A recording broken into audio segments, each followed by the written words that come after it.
Welcome to the Carriano Podcast. My name is Bryce, and with me, as always, is Kevin. If you're new to the show, this is actually the first video edition of this show. Hello, Kevin. Say hello. I am Kevin. This is, in fact, Kevin, and I'm you are real. here for the first edition of the video hour. The video, whatever the description says. That's what I decided to call this. So right there. We're here to talk about some stuff, and I'm going to do some show and tell stuff because I like to talk Italian, and sometimes it's hard for me to do that over. I like to talk. Sometimes he is audio. Italian. I'm never Italian. I'm very not. I know you're. So Kevin and I, before we went live, we're talking, just touched on the concept of what we were looking for out of a truck gun, and I figured we'd hit record and talk about it. Yeah, the concept of compactness and quality and reliability, kind of. So when you're thinking about a truck gun, what are you looking for? If you were to say you wanted a vehicle or you wanted a firearm that you could use or that was dedicated for, say, road trips or long trips where you want to be prepared. Something small, compact that I was able to grab relatively easily and use. See, I think part of the consideration a lot of people lose, or it seems that way when I see people talking about their really cool hyper tactical setups, is grabbing it and using it, not never pressing the trigger. Well, nobody ever wants to talk about the logistics of grabbing but like how are you? What is it in? How are you keeping it in there? Yeah. Is it the only thing in the bag? Is it a useful bag, or is it just hiding in plain sight? What are we getting out of it? It's almost like the same idea as people that have all these like Gucci offensive handguns. They have it's like, wait, how do you holster and conceal that and pull it out, and how do you do that? They go, what? Well, I know WMLs are a big thing, especially in terms of holsters, but it's anybody that tells me carrying a X300 and carrying without feel the same as and I say that because people have made that argument to me, and it's great to have people tell me what I need. But on that same vein, what do you actually need from something like that? What you need to do is be able to grab it out of a bag, grab it easily, have it compact enough, and have it reliable enough to, put down bipedals. Right. I like that a lot. So that's the biggest part. Is I started that journey maybe a year or two ago when I got my AK-104 for the PSA AK-104. Right. Initially, I did want a 104, a 100 series AK. Those are, the 104 is my favorite AK. That was the whole idea that you were talking about when you bought that gun. You're like, oh, it's a truck gun. It was a truck gun, right? That was the concept, because at the time we were traveling, and my wife and I, we have our son at the time, so we were doing more road trips, and it was something that I wanted. I experimented with the AK, and you think because it's a folding stock and it's the folding trunnion, so it's a true folding trunnion AK. Right. You think when you hear that, it makes it more compact, and it does relative to a carbine, but when it is not, that does not make a bag gun just because it folds the stock. I did my best. I put 20 rounders on it. I tried to keep it felt, as compact as possible. Well, the obvious problem was the weight. The thing is heavy. It's hard to put in a bag, and the bag has to be pretty big too. Remember the time I took it and took off running? It was a lot more chunkier than I thought it was going to be. Well, it weighs as much as my LPVO equipped light piggyback red dot light carbine. But that only has an EOTech and a flashlight. Granted, yes, the EOTech does weigh a lot. Well, the relative to what it is. But even naked, the gun is a bit of a chunk, and it's long. It is a long gun relative to what it is. But what I was telling Kevin earlier is, I found the worst offender to this gun. I actually have it right here, and it's a video, so I can share. Can we show? Can you show? So I can show. Ooh, are you going to tell? So my biggest issue turned into Uh, that little fucking thing right there, and that is a lay That's not- charging handle. That's not JB welded on there, is it? It is absolutely JB welded on there. Because it It kept flying off. off. Yeah, Yeah, I don't I know. remember that. So you see this stock folding, making the gun relatively compact. Wow, and it's so torso streamlined on that size. side. Wow, Right, I right. like it. I'm gonna bump some of my lighting up here, but Un momentito while we buff up the lighting. Do do do. Do do do do do. We'll be right back. Do do do. Do do do do. And we're yeah, back. baby, there it is. Wow. Oh, hit the fucking mic. Okay, so it's about torso sized, right? So I mean, Yeah. that seems fine. But again, that wasn't even necessarily the size isn't necessarily the biggest issue. It's how it uses that width and Mm. what it is. So if you could tell, I tried to keep everything on this side because Right. the stock folds this way. Right. So I was trying to keep everything, svelte. Well, to run an optic the way I have, so I don't have all the weight on the front like every other AK I've ever tried to run, because Mhm. everybody runs the red dots here, but I didn't want to do that, so I put it back here, and that made it so that I needed to extend the charging handle lest I be laying my finger open every time I went to reload the gun with the Neotech on there. Yeah. So even then, you still have that sharp charging handle that grabs and tears insides of Yeah. bags. Oh, they're absolutely sharp. Yeah, they're pretty bad. So They're like the lowest like quality controlled part on the gun, I think. They're just fucking sharp as hell. yeah, it's absolutely sharp. So this in theory is super cool. Never mind this stupid booster. The regular gun, the muzzle device comes down to like here. So it's not it's a Does it 12 and a boost half it? inch gun. Yeah, it's a faux break. It's a really ugly faux break, but Oh, fancy. either way, so when I SBR it, it'll go away when I finally get around to doing that.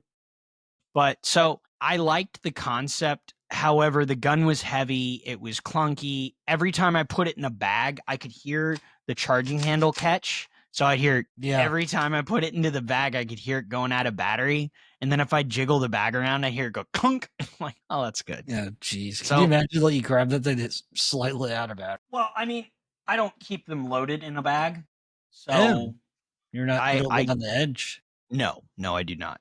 Well, that's So that kind of fell by the wayside when we started exploring and talking a lot more about like the offensive program or the offensive handgun concept that Brassfax and Chuck Pressburg were talking about. good. Mhm. And that was the end of last year at some point, but we were talking about that, and I liked that concept because it was something that you had with you all the time. And so I was exploring bigger guns. I went back to carrying whatever it is that I was carrying at the time, but Right. I couldn't get rid of the idea that I wanted something that I could take on the road. I could take for a trip, lest my family decide we go on more road trips because my son's becoming more mobile. Mhm. So I wanted that, and then I also wanted an excuse to buy another carry handle gun because Wow. people keep giving me shit about not posting carry handle rifles. Well, you only have one. Shut and up. You've only Hey, I posted a video about this backstory for that. Okay, I saw It's- it. it's right, Yeah, it's right I there. see it. I see it. little scoundrel. I can So, smell the gas. I've been from back. here. I think I've been talking about since about December. Seriously, getting a 635 Mhm. and You trying have. to use that as more of a truck or a vehicle or a road trip or rifle weapon, whatever.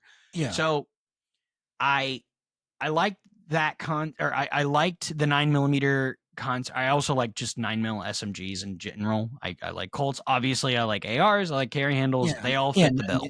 Well, yeah, nines. Yeah, you can find it everywhere. It's Yeah. pretty Yeah, universal. it's pretty prevalent. I mean, the recoil with 9mm straight blowback guns is kind of, it's whatever. I mean, Maxim Defense has that really cool roller locked system, which I'll try that buffer at some point when I finally actually get around to buying one of those lowers. But so it was between the 635, and then I saw some pictures of Israelis running around with carry handle 11.5 inch and 12-inch Ooh, rifles, and it interesting. reinvigorated me into a carry handle 5.56 gun. But the biggest problem is I don't know if you've shot 5.56 indoors I out of a have 10-inch gun. seen people at my local range Very unpleasant. run short ARs and run short through elites, and they're So the not the most pleasant thing to see. Yeah. So the other caveat to this is I do not intend on suppressing this gun. So and the gun I'm alluding to in a minute.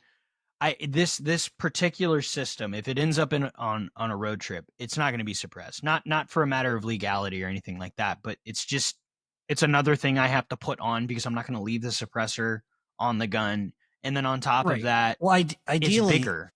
Ideally, you never have to seriously use it. But if you are seriously, you're not really going to be like, oh, I gotta put this.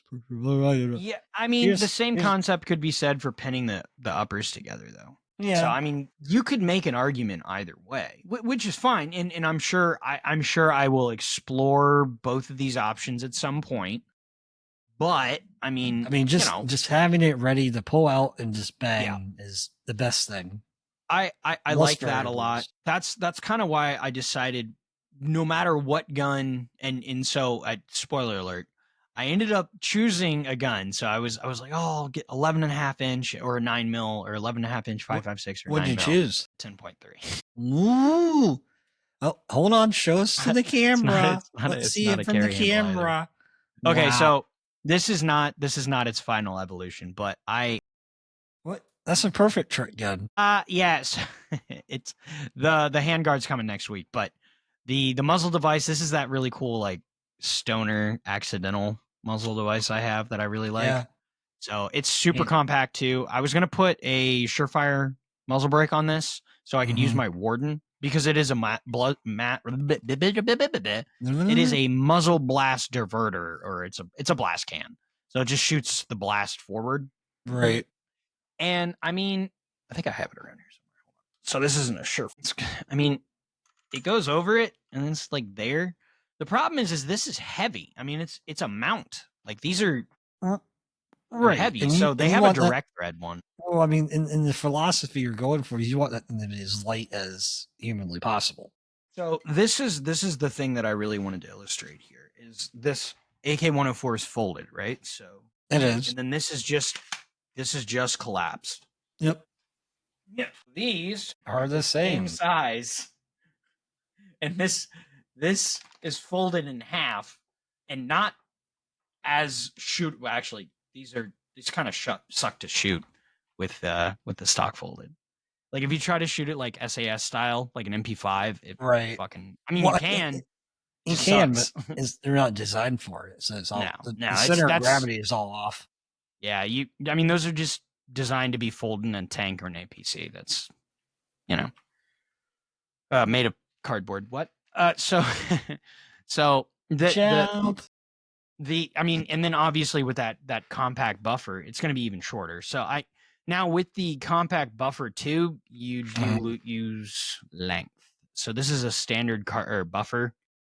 So it'll be interesting to see what that looks like. But I think the sacrifices are worth it. And we were discussing, I think, we were discussing about the law folders initially, and the concept. I like the law folder, but again, we still end up with that issue where if I have the gun completely flat, that's why another thing that ARs are great for. They're really flat. They are. They're really convenient. So especially like I stack these things on racks all day, and they're so convenient because they're so flat. But the law folder not only adds a lot of weight, but when you fold it, it's not, I mean, if you care, unless you get like the $500 bolt from Law Folder or Law Tactical, you can't fire it. I mean, I don't think it's really that big a deal, but some people do. Some people care about that. I don't know why. But so you can't really use it with a normal bolt carrier. Yeah, you have to use their proprietary. So you end up $600 in the hole if you convert to their system. Or just to have it fold and shoot. Yeah, it's gotcha. Kind of a lot. Yeah, it is. I've heard mixed reliability. Well, initial reports weren't great. Yeah, I've considered it, but it's so much money. They're just riding the back of the hype. a little bit. We'll see. I mean, I'd like to see it have some kind of staying power because it'd be cool to have like an easy way to have a folding AR. I mean, that's super cool. So, I mean, if it works, I'll try it. But we'll see. We'll see what happens. But for now, I like the concept of not adding weight, but also still having it super short, not having to worry about folding it, not having to worry. And then the other concept, oh, well, what are you going to do about light? Well, I put the light on the bottom, like Car 15 style. Light? Oh, okay. So Car 15 style, it would just be a scout on the bottom, just kind of like here. So like okay. normal, like, you know, any of the Gordy carbines or anything like that. But I mean, it's a good place to put it. And then I'm going to have to do something that I don't like doing, but I'm going to have to run a switch. No, don't do it. No, don't get to the switches. Yeah, no. I know. So it was, and then the other concept was, or the other thought that I had was, I still kind of want to make it a carry. I still want it to be a carry handle because I was telling Kevin this the other day, but I really, really like the M16A2 sights quite a bit. So, and if I were to have a truck gun or travel gun, I'm very confident using the A2 sights. So I would use a flashlight and A2 sights and feel pretty comfortable. I mean, the low light shooting that I would do with something like this is going to be like handgun distance anyway. So if I can shoot somebody with a handgun, the iron sights and a flashlight on this are going to be. Well, you'll have enough of a flash too from the. Yeah, yeah. That's how I'm going to see him. Oh, there he is. Where did my car keys go? Oh, there they are. Like, why do you have a beta drum on you at all times? It's unrelated. Unrelated. So I have some aesthetic decisions based on, or for this gun. I'm experimenting with some CAC parts, KAK, not KAC. The company out of California. I've used their parts professionally and I've liked them, so I figured give them a shot and buy some of them. So I bought one of the rails. Do what? Sling? Are you gonna put a sling? Yeah, I mean, rifles get pistols get slings. Oh, pistols. Yeah, pistols get slings. Legality with it. I love it. Your legalese. I don't know how to run. I've never really run a gun this small. I've only ever really put any kind of trigger time. Maybe this is another one of those things, try to figure out how to run a small gun. Yeah. I mean, does it even need a sling though? Because the whole idea of it is you're pulling it out of a bag. Yeah, but a sling for a rifle is like a holster. You need a way to perform administrative tasks. So you need to be able to like throw it. Because if you put it down and then have to fuck off, like you might forget it. Okay. Yeah, maybe that was just my thought. Maybe like a single point then, just so you can store it behind you. I still like the idea of a double, but just like one here and one here, or one here and one here, just so it keeps it a little tighter. Yeah, it'll be interesting to see how you solve that. Yeah, that's definitely. I mean, so one consideration for me, and I don't know if everybody's probably figured this out, but I'm not like super tactical. So the kit that I'm gonna use is gonna be like it's all low profile because I'm not crawling around pretending to be any more tactical than I really am. I'm just a guy that likes to be very prepared and be a practical rifleman. He's a prepared citizen. Yeah, I'm a prepared. I'm not poo-pooing that at all. I'm saying I just don't have the training to do that or pretend. I feel like maybe that's gonna get clipped and that'll look bad. Oh well, I don't know. Intelligent people will probably understand what I'm saying. It's like I'm not good at it. But either way, yeah, I like the concept. I mean, to be perfectly honest with you, I'm going to end up with an 11-inch gun. I'm going to end up with the 635. I already have parts for the I do have parts for the 630. You did yeah, you were like, don't you have parts? And I was like, no, but I do. But you do. I do have parts for that, yeah. Actually, I think I have a hammer and I have the magazine clamps. So quality and reliability of a gun that short. So, I mean, people have talked about ARs, specifically ARs, short, compact ARs ad nauseum, right? I mean, I've alluded to maybe not on podcasts, but I've talked about like operational windows before in terms of like, or at least with you, when we're talking about the things that make a gun work and cycle continually. So one Right. round, 2 round, 3 round. Yeah. So the gas system, especially on ARs, it's kind of a finicky system. I mean, you're kind of dealing with expanding gases. Mm-hmm. The biggest thing to consider, I'm not going to talk about this too much, but the distance between your gas port and your muzzle is when the bullet leaves, you uncork all those gases. So if you have more time here, it allows more, pressure and gas Right. To this build way up. and Yeah. work the systems. Gotcha. The more that's not a universal truth. Like, you can get guns. You could probably they had guns with something called a gas trap, and it was actually at the end of the muzzle. So you can get it to work. That's not I'm not saying they don't work, because that's not true. Mm-hmm. I've gotten some crazy shit to work, but it's a matter of getting a bunch of guns to work that way. So the United States military and the government with 10.3-inch guns has fucking gas ports about that big. They're intended to be suppressed, so they're already going to be dumping way more gas back into the system. Right. So they effectively end up using like suppressors as like boosters to push gas back into the system, which is what they initially did with ARs. If you look back at like the XM 177E2s and any of the variants, like the 11-inch versions, a 10-inch whatever versions you're looking at, they had something on the end. It was a moderator. The ATF calls it a suppressor, and people talk about, it changes the tone. It was to build pressure back into the system. So it was like the crank. I don't know if anybody's familiar with the crank-off brake. It's that crazy looking conical thing on the end. That's so there's two versions of that. So there's the one that everybody thinks of. That also is to build pressure and to help cycle the gun. So so people want to talk about DI versus piston. This is still a piston gun. The piston's just in here instead of up here. I don't. There's still consideration for gases and shit like that, and the gas port length or gas port location and stuff like that. So what the fuck was I talking about? We were talking about the reliability and quality of it. So it's easy, or it's not easy, but you can get these guns to work with a specific ammo and a specific suppressor. You can absolutely get these guns to work. So you have to kind of fine tune it to a specific ammo load and just exactly. So you don't have to worry about that as much when you start opening your gas port, because it's very gassy. But when you get your gun to work all the time, it really beats itself up. The 10.3s have a more aggressive maintenance schedule, or they're supposed to have. Obviously, people do whatever they want, me included, do whatever they want in terms of rifle maintenance. Maintenance is a strong word. But yeah, topic for new. Yeah, another day. But either way, Kirk already pee slapped me. Yeah, he did. Either way, like when you start changing those variables and you start tuning it, it doesn't work as well with a bunch of other things.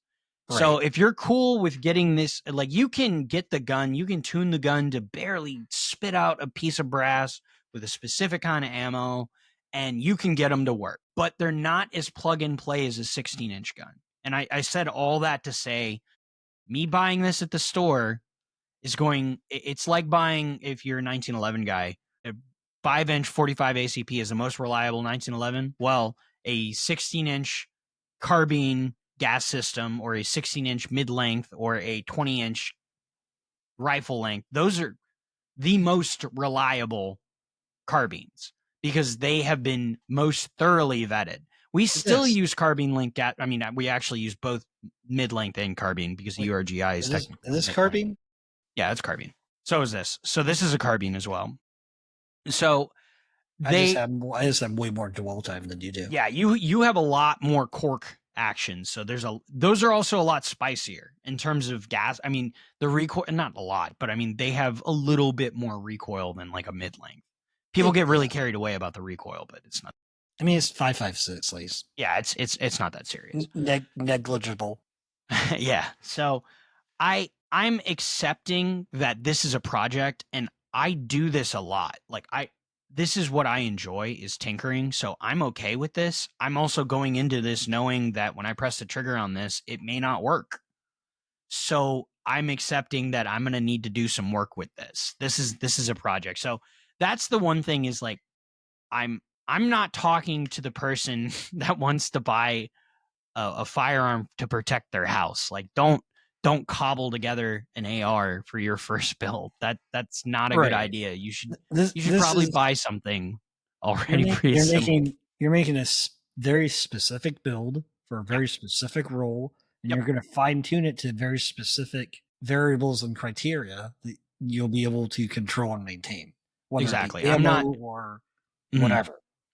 Exactly. I'm going to get this to run with the most common 55 grain shit that I have stashed, and then whatever is the easiest, which is probably Monarch. If it locks open with that, Shout out to cool. Academy. That's it. I want 55 grain. I'm not looking for anything crazy. I'm not shooting this past 200 yards. It's not what this is for. Well, it's more or less like an oh shit gun, you know. I'm going to use this like a submachine gun. That's what this concept is. This is a submachine gun that plays nice with my other ammo. A personal defense weapon, if we will. The personal defense weapon we have at home. We can talk about PDWs, but I have a hard time. That wouldn't fit the classification. No. Well, all right. Let's explore that. What is a PDW? We can define it ourselves. Didn't they have one? It was like a 5.56 one. It was in Battlefield 3, Battlefield 4. So I mean, technically, you know what I'm talking about? There are rifle caliber PDW. Guess it is, but it's just like 10-inch barrel just seems too long to be a PDW. That's my only problem. You know what I mean? Oh, PDWR. What was that? That was the gun on Battlefield. It was like a 5.56 gun. Oh, PDWR. I don't know what it's supposed to be mimicking. I think it's a Patriot. I think it's a POF gun. I think I remember what it is. Oh, no. That's the PDWR. That's that Magpul experimental thing they had. That's from a while ago. Actually, I was just thinking about that. But the Sig Rattler's a PDW, right? But I kind of feel like a PDW is something you can hide in a coat. You know what I mean? I mean, you can hide that in a coat. I can't. You could. Somebody like normal human sized probably could. You are normal human sized. No, I'm closer than you are. Is that a short joke or a fat joke? I'm not sure. It was a short joke. Jesus Christ. Oh, good. What the fuck? And then my chair breaks. Oh my god. Just over here breaking hearts. But yeah, so I mean, yeah, I guess you could say it's a personal defense weapon. I'm using this in the defense. This is not what I'm using at home. Absolutely not. Are you kidding me? No, not a fucking chance. Like, I'm already I first of all, it's not for at home. It's for a trek on the road that you're gonna grab in a moment of oh shitness. Yeah. And then you're going to use it. I hated this, but you made actually a pretty good point. I think we were talking, I don't remember. I think maybe we were talking to Luke, but we were talking about I don't remember the hell we were talking about. 50 state legal. Yeah, it was one of the 50 state legal things, and I think it was one. Oh, you know what? It was one of the fireside chats where we were talking about a Browning ended up being like the ideal. It was one of the ones. I don't know if it's actually out anymore. The Browning A5. The A5. So, but the consensus at the end of that was, we all kind of thought, hey, shotguns are incredibly versatile. They are. I mean, you can go to California and New York with a shotgun and not be a felon. So a shotgun a lot like that. So maybe I don't know if mine is legal. Semi-automatic, doesn't matter. Either way. I thought yours was put on the ban list recently. A300? Well, when the seven okay, A300 those are produced. Those are actually made here.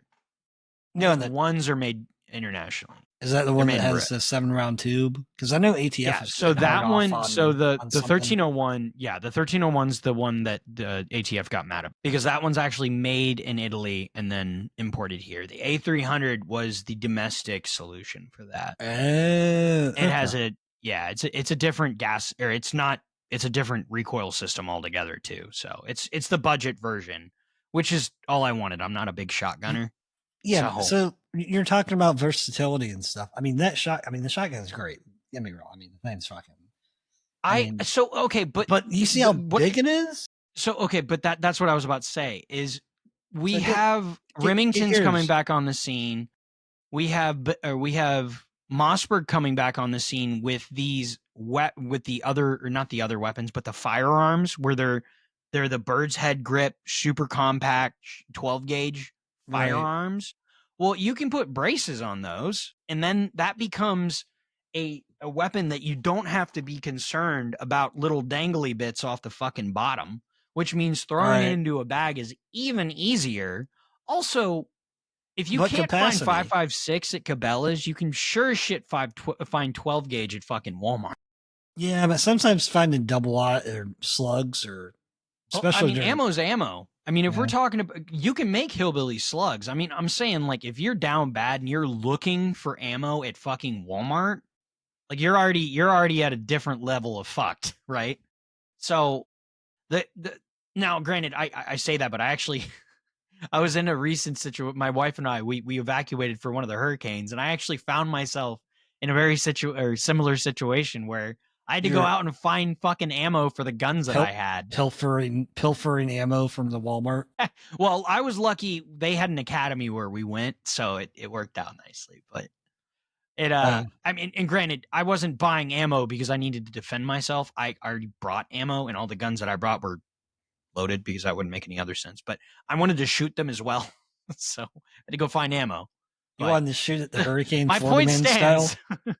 Yes, just in case. But so I still Video think there coming is soon. I still think there's a good argument to be made for one of those semi-automatic or even pump 12 gauge. I get a little feel nervous like when the pump guns start getting this small because my hand go out in front. I But feel like if you're gonna have a that's a really skill small issue. shotgun, for me it has to be semi-automatic, and just Okay, less what's the thought? the push pull mechanics. I feel like would get a little messed up with a really compact pump.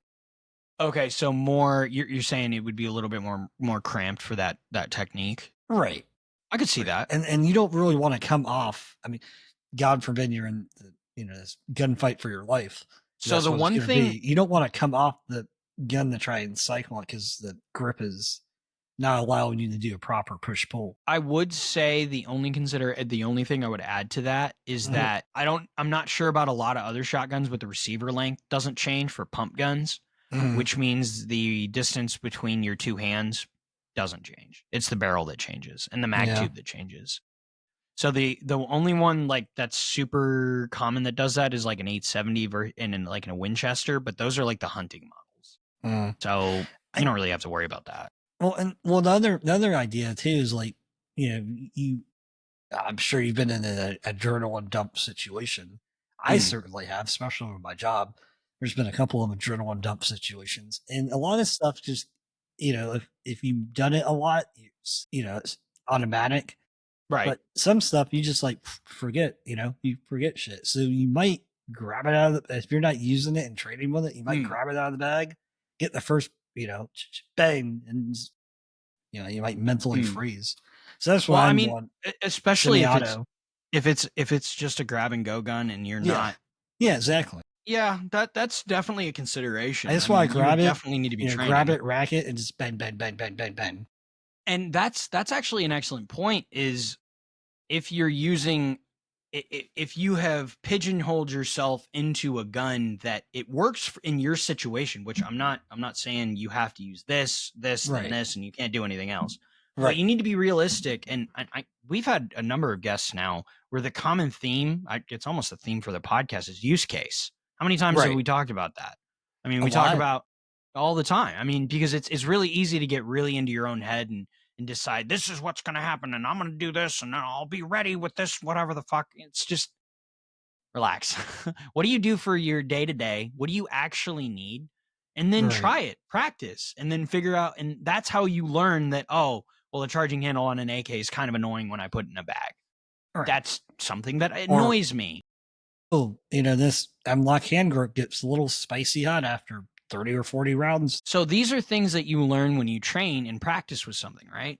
So if you pigeonhole yourself in with like this any other weapon, like 12 or 10 inch shotgun, pump action shotgun that you haven't practiced to use, and then you use that as your bag gun, it's like expecting your cold performance for a concealed carry drill to be immaculate after a year of not shooting.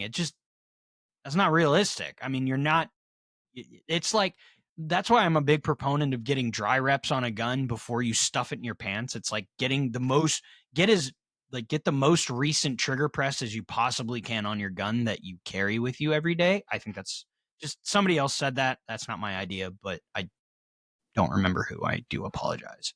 But I mean, so if I can do that, that's something I want to do. So I say all that to say AR. I touch ARs every single day.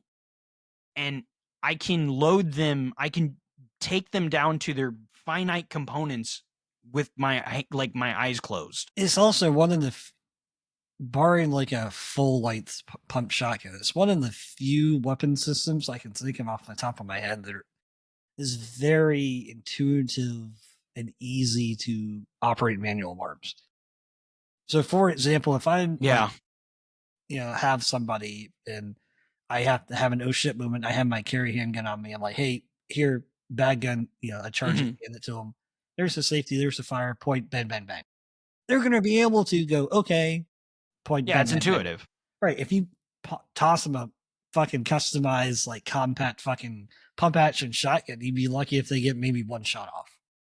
Or even an auto that's shotgun. That's a great point. You'd be lucky if they're able to cycle it. I think that's a very good point. I mean, even semi-autos, like especially if like the European style, like my A300, I handed to my wife, and I can hand her an AR, I can hand her my AK, I can hand her. Those guns are made for conscripts. You can tell they're made for the lowest common denominator, which is fine. Right. That's good. That's good. Design guns that way. And not in the scenarios that we're creating, these oh shit hit the fan. Well, I mean, we're exploring, maybe not creating. We're exploring concepts. Well, you wouldn't necessarily be your primary idea to hand a firearm to someone, but there might be a use case. There could be. I think it's less important than people make it out to be. Right. But, I mean, it's always it's always a factor, especially consideration. Yes, it is always a consideration, especially since I'm talking about going on road trips with significant others and stuff like that. Or here's another one. Like me and you are going on a road trip to hike somewhere, and I have a carry, you have a carry, and then you have your truck gun. Right. Truck gun well, and then say you need it, or I'm giving it to you for whatever purpose, and you're not as proficient. I mean, we both now this is more synergetic. Like obviously we're planning based on each other because we're part of each other's lives in some capacity. So that's something we do. Yes. We have a podcast together. So we do. Yes, we do. We're doing it right now. Oh, it's recording. People watch us sometimes. Hello, fourth wall. Yes. Fourth wall break. So, So, so if you have no experience, like I know you know how to use an AR, I know you know how to use my guns, and I know how to use your guns. So it's easy, right? So a shotgun, once you start getting to more and more, I wouldn't say specialty, but pump action shotguns, keeping them fed and actually fighting with them. I don't mean shooting and defending yourself. I mean fighting with a pump action shotgun. Outside of hunting, where you're doing maybe 3 to 4 shots in like a couple hours. Yeah, like having to cram shells defensively. That's a lot of was it higher executive? Was it executive function? Administrative gun handling? I mean, it's a lot. Yes, a lot of administrative gun handling to feed shell speed. An AR, I can just here's mag. Well, and there's a lot of dexterity too. Here's new mag. Cool. Yeah. Like, bang, bang, bang. It's big box goes into big box. Yeah. You push the little button, click. Bang, yeah, bang, exactly. Bang, bang. And then with you got mag tubes. You got to worry about if the fucking loading gate's gonna bite you. You got to worry about if you need to spit something onto a lifter. You got to like, is it charged? Do I need to work? Like, I ghost load my shit. So, like, it's not as easy as here rifle, safety on, here magazine. When you want, put together, pull, safety off. Yep. So we say all that for Brace's carbine truck gun. Show us again so we don't forget. Well, this isn't, like I said, this isn't what it's going to look like at the end, but it's going to have a different handguard that I'm very excited. I don't want to spoil it quite yet, but it's pretty cool. Yeah. And it's inexpensive. And this is, I'm feeling, based on this company, I'm thinking they're going to be back. Like the parts are going to show up quite frequently. I'm very impressed with them. So Nice. this shorter, like I'm going to chop the brace down a little bit so I get more of a compact thing going on. Mhm. And then it'll have a fixed front sight. I can tell you that much. It'll have a fixed front sight. And Well, eventually, I would hope so. When you're doing the carry handle on it. What was that? What was that? I may not. I keep looking at this with a red dot, and I'm like, oh, I don't have anything else to. We're so close, ladies and gentlemen, and people that watch. Okay, this, no. Hold on. Real quick. It is cheaper for me not to purchase a carry handle upper than just to use. So this. you're cheaping out on the name of the podcast. We have its namesake. It's over there. Oh my god. I mean, realistically, I should probably replace that upper too. Jesus. That gun needs to be rebuilt. I know. Maybe we'll shop after we're done recording. We'll go and Bryce will shop for some parts for that gun. That gun. That's safe direction. By the way, it that gun? Not just stupidly pointing guns everywhere. Oh, maybe you should make a pre thing that says, "Hey, all these guns are unloaded, and I'm not just wielding." I can't make that because some of these are loaded. God, you don't. I have loaded guns. I'm not going to do that. I'm Legal sorry. is exploding on fire right now. Is this safe? Is it gonna? Oh, yeah, it is. Oh no. I don't know. Is this safe? I don't know. Huh?